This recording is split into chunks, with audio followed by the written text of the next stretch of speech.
यहाँ पे 1 बज रहा था तकरीबन और क्यारा सो चुकी थी और शादी यहाँ पे बैठ गया था। मतलब हमारे यहाँ ना रात को ही शादियाँ होती हैं, मतलब 1-1:30 बजे शादी ऐसे बैठती है, उसके बाद मॉर्निंग में ख़त्म होता है। फिर मॉर्निंग में वही विदाई वगैरह का जो सिचुएशन है वो सारी चीज़ें होता है।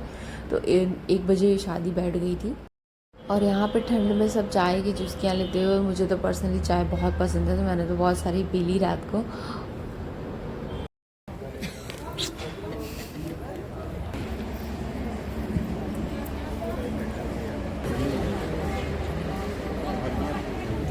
चाची देख, ए चाची देख, हरिया देखा मम्मी जब काम लगे था सुंदर देखा भाई।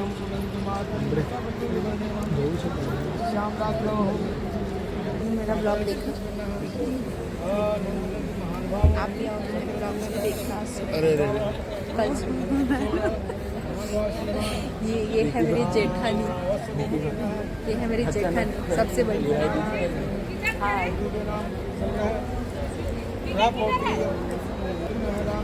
नाही पैसा नाही मिळाला गावा ना यार, मंत्र पढ़ रहे हैं मंत्र। तो यहाँ पे ऐसा है ना कि जितना मुझसे पॉसिबल हो पाया मैंने शूट किया है, क्योंकि बच्चा है साथ में तो पता है कि बच्चे को भी देखना है। पर वो क्यारा सो गई थी ना, तो यहाँ पे मैं थोड़ी फ्री हो गई थी। उसके पास कोई बैठ रहा था, मतलब घर में से हमारे कोई बैठ जा रहा था उसके पास, क्योंकि उसको मैंने सोफे पे आराम से सुला दिया था और हम लोग यहाँ पे बैठ के गाना बजाना चल रहा था। तो इस तरीके से है, जितना मेरे से पॉसिबल हो पा रहा है मैं आपको बता दे रही हूँ। शादी के रिचुअल्स जो हैं, जो भी चीज़ें होती हैं वो सारी चीज़ें। और यहाँ पे गाना बजाने के लिए डिसाइड हो रहा है कि कैसे गाना है, क्या करना है, क्योंकि मंडप में ना गालियाँ वगैरह दी जाती हैं लड़के वाले को। तो बस वही सब चल रहा था। और यहाँ पे सब लोग मम्मी पापा के लिए बहुत पूछ रहे थे, बहुत मिस कर रहे थे। जवाब करूंगी तेरे मम्मी का कर जवाब करूंगी, घबराओ मत वरना मैं प्यार करूंगी, घबराओ मत वरना मैं प्यार करूंगी। तेरे चाचा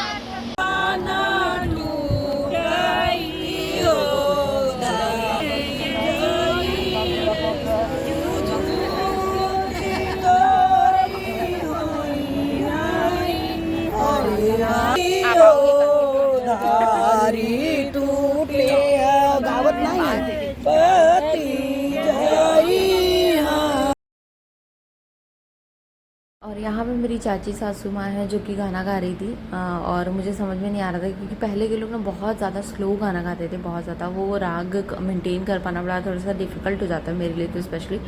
तो मैं अभी वाले जितने सब गाने बजाने हैं वो फास्ट सॉन्ग जो होते हैं ढोल वगैरह पे, मैं वो सारे गाती हूँ। मुझे पहले वाले बहुत दिक्कत होते हैं गाने में, तो वही वो गा रही थी। फिर यहाँ भी उसको कन्यादान दिया जा रहा है, बहुत इमोशनल मोमेंट है ये, मतलब क्या बताऊँ।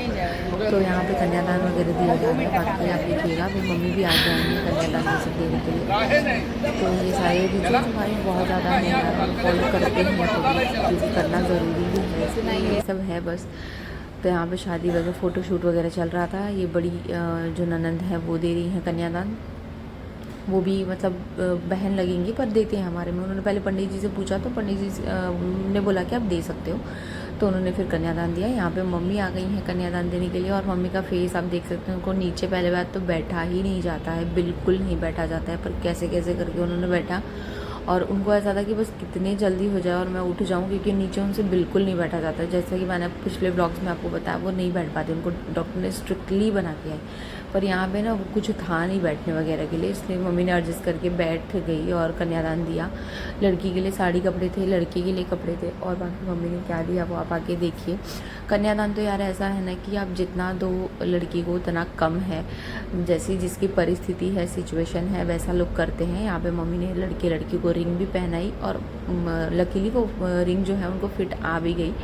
और यहाँ पे मम्मी देखो फटाफट से दे रही हैं, क्योंकि उनको बहुत पेन हो रहा था नी में, तो उनको ऐसा कि मैं कब उठ जाऊँ फटाफट। यहाँ पे लावा परछन होता है, यानी बड़ा भाई जो है वो लावा परछता है, तो वो धान का जो लावा बनाते हैं ना वो रहता है, तो वो सब करते हैं। हमारी शादी के टाइम पे तो लावा नहीं मिल पाया था, तो ममरा ही हो गया था। मतलब वो रहना चाहिए, कोई भी एक जो अनाज है उसका वो ममरा या लावा जो है वो रहना चाहिए, तो परछते हैं बड़े भाई लोग। फिर यहाँ पे सिंदूरदान हो रहा था, सिंदूरदान हमारे यहाँ ऐसा ही होता है, मतलब कई जगह मैंने ऐसा देखा है बाल में आपके तेल लगा दिया जाता है, उसके बाद आप सिंदूर दान करते हैं, पर यहाँ पे हमारे यहाँ ऐसा नहीं होता। सब जगह का रिचुअल्स जो है थोड़ा थोड़ा अलग अलग होता है। इंडिया में यार इतने सारे कल्चर्स हैं तो सबका थोड़ा थोड़ा तो अलग है ही, बट ऑब्वियस तो इस तरीके से हो रहा था यहाँ पे सिंदूर दान। बहुत ही इमोशनल, बोलते हैं ना अपना पास्ट फ्यूचर इंसान को सब याद आने लगता है इस टाइम पे, मतलब दूसरे के आप देखो तो मेरे साथ तो खैर ऐसा ही होता है, दूसरे के साथ कैसा होता है मुझे नहीं पता। फिर यहाँ पे सिंदूर दान हो गया और अब मेरी क्यारा उठ गई है वॉइस ओवर करते करते, तो मुझे जाना पड़ेगा। तो यहाँ पे ये देखिए सिंदूर दान हो गया था, और ये मैं नहीं ले रही थी वीडियो, ये प्रतीक ले रहे थे क्योंकि क्यारा उठ गई थी, तो मैं क्यारा के पास बैठी थी उसको लेके, क्योंकि वो रह ही नहीं रही थी किसी के पास। और यहाँ पे बड़े जेठ की लड़की है जो कि सिंदूर बहोर रही है, हमारे में सिंदूर बहोरना बोलते हैं, तो वो कर रही थी वो। तो यहाँ पे उसने क्या, हमारे यहाँ कन्या से करवाते हैं, तो इस तरीके से शादी संपन्न हुई।